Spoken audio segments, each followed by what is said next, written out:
Hello दोस्तों, कैसे हो? आपका स्वागत है त्रिपान स्टडी सेंटर में। आज जो हम करने जा रहे हैं ज्योग्राफी के चैप्टर, यानी ज्योग्राफी जो भूगोल है, ये अत्यंत महत्वपूर्ण चैप्टर होने वाला है, क्योंकि इसमें हम भूगोल के विषय में बहुत ही विस्तार पूर्वक चर्चा करेंगे। चलिए देखते हैं हमारा आज टॉपिक क्या है।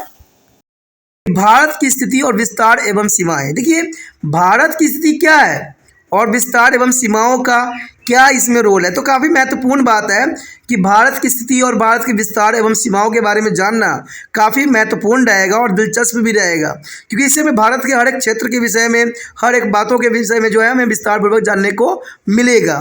तो भारत की स्थिति, विस्तार एवं सीमाएं काफ़ी महत्वपूर्ण रखता है हर एक क्लास के बच्चों के लिए, क्योंकि ये जनरली क्वेश्चन हर जगह देखने को मिल ही जाता है। कहते हैं दक्षिण एशिया के एक बहुत बड़े भूभाग के उत्तर पश्चिमी, उत्तर और उत्तर पूर्व में ऊंचे ऊंचे नवीन पर्वत हैं, और इसके दक्षिण पश्चिम में अरब सागर है और दक्षिण पूर्व में बंगाल की खाड़ी आती है तथा दक्षिण में हिंद महासागर है।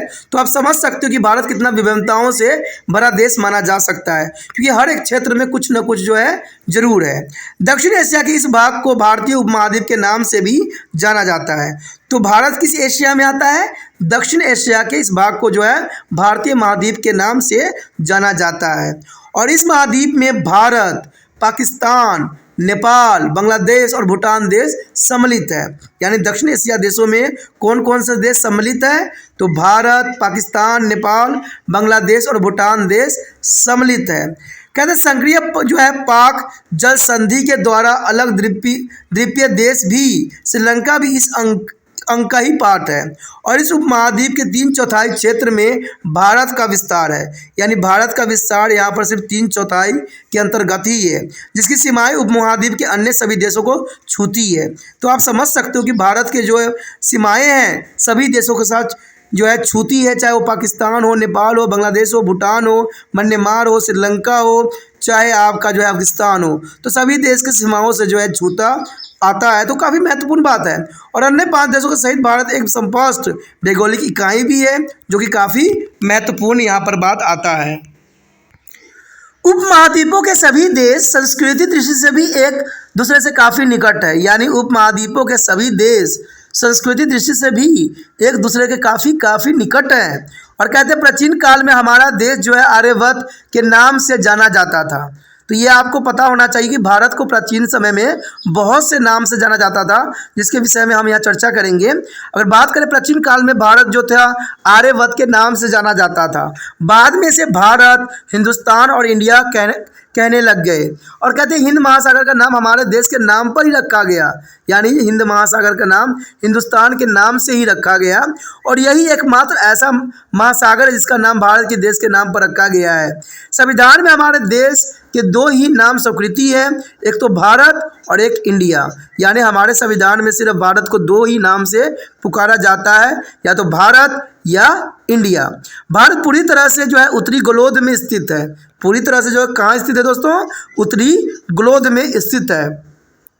भारत की मुख्य भूमि अगर हम देखें तो 8, 4 की और जो है 37 और 6 की उत्तरी अक्षांश में है, तथा 8, 7 जो है इसका और 97, 25 जो है पूर्वी देशांत के बीच फैली हुई है। तो इसकी काफ़ी जो है फैलाव यहाँ पर दर्शाया गया है। और इस प्रकार भारत का अक्षांशीय और देशांतरीय विस्तार लगभग 29 अंशों में है। यानी विस्तार लगभग देखा जाए तो 29 अंशों में है, लेकिन धरातल पर वास्तविक दूरी जो है उत्तर दक्षिण जो है 3214 किलोमीटर की है।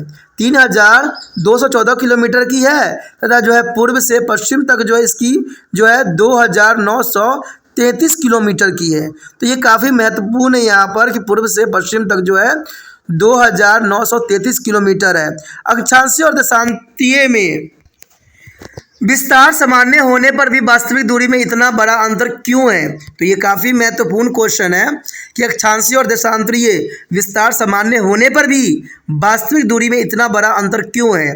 तो ऐसा इसलिए है क्योंकि विषुवतीय वृत्त पर 2 क्रमिक जो है देशांतरों के बीच की दूरी घट जाती है, और ध्रुव पर जो है यह 0 हो जाती है। और ऐसा इसलिए है कि सभी देशांतर रेखाएं उत्तरी और दक्षिण ध्रुवों पर एक बिंदु में मिल जाती है, और इसके विपरीत किसी भी देशांतर रेखा पर 2 क्रमिक अक्षांश वृत्तों के बीच उत्तर से दक्षिण की दूरी सदैव एक सामान्य जो अर्थात यानी 111 किलोमीटर की रहती है।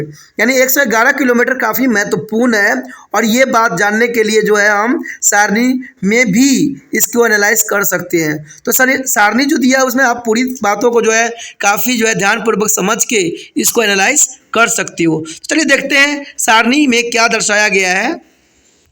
देखिए यहाँ पर जो सारणी दिया गया है, अक्षांश दिए गए हैं और जो है दूरी किलोमीटर में दर्शाए गए हैं।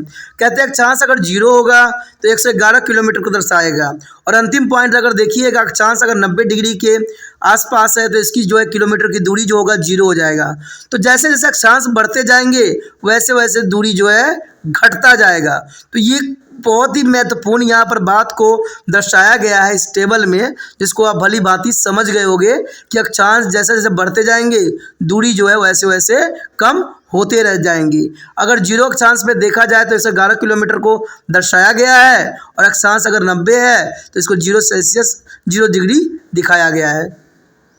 तो काफ़ी महत्वपूर्ण बात आता है। ग्लोब में जो है दृष्टि डालने से ही ये बात को समझ में हमें आ सकती है। भारत की मुख्य भूमि का जो है उत्तरी छोर जम्मू कश्मीर राज्य में है। यानी भारत के अगर उत्तरी हम छोर की बात करें तो जम्मू कश्मीर में आता है तथा तमिलनाडु में कन्याकुमारी जो है इसका दक्षिण छोर है।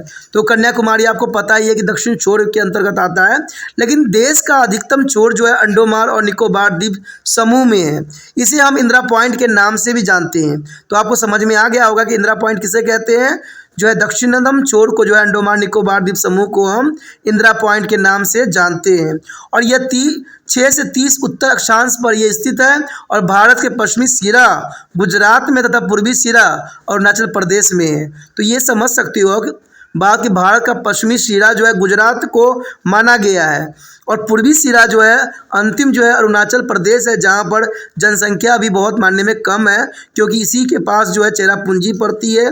ठीक है, जहाँ पर बरसात जो है हर साल हर महीने होता ही रहता है, हर दिन होता ही रहता है। तो ये काफ़ी महत्वपूर्ण है इसके जो है पूर्वी छोर से देखें पश्चिमी छोर तक। यानी पश्चिमी छोर में गुजरात आता है और पूर्वी छोर में अरुणाचल प्रदेश अंतिम आता है।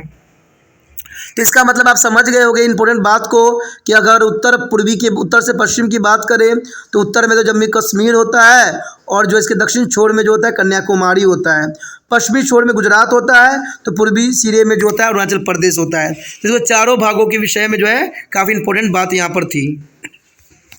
आइए देखें कि इतने बड़े अक्षांशीय विस्तार का भारतवासियों के जीवन पर क्या प्रभाव पड़ता है और देश के उत्तरी भाग जो है विषयवर्ती वृत्त से काफ़ी दूर है।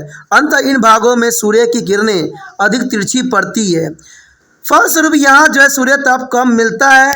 अंततः दक्षिण भागों के जो है विपरीत ये भाग काफ़ी ठंडा होता है। यानी दक्षिण के भागों के विपरीत देखा जाए तो ये भाग काफ़ी ठंडा होता है और अधिक अक्षांशीय विस्तार का प्रभाव दिन और रात की अवधि पर भी पड़ता है। कहते हैं विषुववर्तीय वृत्त के निकट स्थित भारतीय क्षेत्रों में दिन और रात की अवधि में लगभग 45 मिनट का अंतर पाया जाता है। तो आप समझ सकते हो कि विषुववर्तीय वृत्त के निकट स्थित भारतीय क्षेत्रों में दिन और रात की अवधि में जो है लगभग 45 मिनट का अंतर होता है और भारत के उत्तरी भागों में दिन और रात की अवधि में यह अंतर क्रमशः बढ़ जाती है। उत्तरी भाग में यह अंतर जो है 5 घंटे तक का हो सकता है, जो कि काफ़ी महत्वपूर्ण बात है। कहते हैं कर्क वृत्त भारत के लगभग 20 से होकर गुजरता है। यानी कर्क रेखा जो है भारत के बीचों बीच से गुजरता है, जिसको आप मैप में भी भली भांति देख सकते हो। और इस प्रकार कर्क वृत्त के दक्षिण भाग जो है उष्णकटिबंधीय में स्थित होती है और कर्क वृत्त के उत्तर का शेष आधा भाग जो है शीतोष्ण कटिबंधीय में आता है, जो काफ़ी महत्वपूर्ण है। तो कर्क वृत्त भारत के लगभग 2 बीचों भाग में गुजरता है और इस प्रकार जो है कर्क वृत्त के दक्षिण का भाग जो है उष्णकटिबंधीय में स्थित है और कर्क वृत्त के उत्तर का शेष आधा भाग शीतोष्ण कटिबंधीय में आता है। पृथ्वी अपनी धुरी पर देखा जाए तो 24 घंटे में एक चक्कर लगाती है, इसमें कोई दो राय नहीं है। तो आप जानते ही होंगे कि पृथ्वी अपनी धुरी पर जो है 24 घंटे में एक चक्कर लगाती है। पृथ्वी के पश्चिम से पूर्व की दिशा में घूमने के कारण सूर्य सबसे पहले पूर्व में उदय होता है। यानी देखा जाए पूर्व के पश्चिम से पूर्व की दिशा में घूमने के कारण सूर्य जो है सबसे पहले पूर्व में उदय होता है तथा दक्षिण में बाद में उदय होता है। कहते हैं पृथ्वी जो 360 डिग्री के अपने देशांतरी विस्तार को 15 डिग्री प्रति घंटे की गति से 24 घंटे में पूरा भी कर लेती है। भारत का देशांतरी विस्तार लगभग 29 का है, यानी 29 काफ़ी महत्वपूर्ण है इसका विस्तार। अंततः भारत के पूर्वी और पश्चिमी छोर के वास्तविक समय लगभग 2 घंटे का अंतर पाया जाता है। यानी यही 29 के कारण जो है भारत के पूर्वी और पश्चिमी छोर के वास्तविक समय में लगभग 2 घंटे का अंतर पाया जाता है। और इस प्रकार जब भारत के पूर्वी छोर पर सूर्योदय होता है तब पश्चिमी छोर अंधकार में डूबा होता है। समय के अंतर की इस गड़बड़ी को दूर करने के लिए अन्य देशों की तरह भारत ने भी एक मानक मध्य रेखा का चुनाव किया है। यानी भारत ने भी एक मानक समय लिया है, जिसको मानक मध्यम रेखा का चुनाव करने के बाद कहा जा सकता है। और मानक मध्याह्न रेखा पर जो स्थानीय समय होता है उस समय देश के मानक समय माना जाता है। और भारत की मानक मध्याह्न रेखा जो है 82-30 पूर्व देशांतर है, तो जो कि काफ़ी महत्वपूर्ण बात यहाँ आता है। और इसका स्थानीय समय ही सारे भारत का मानक समय माना जाता है। तो भारत ने जो है मानक समय किसको माना है? 82-30 पूर्वी देशांतर को माना है, जिसको पूरे भारत में यही मान्यता प्राप्त है।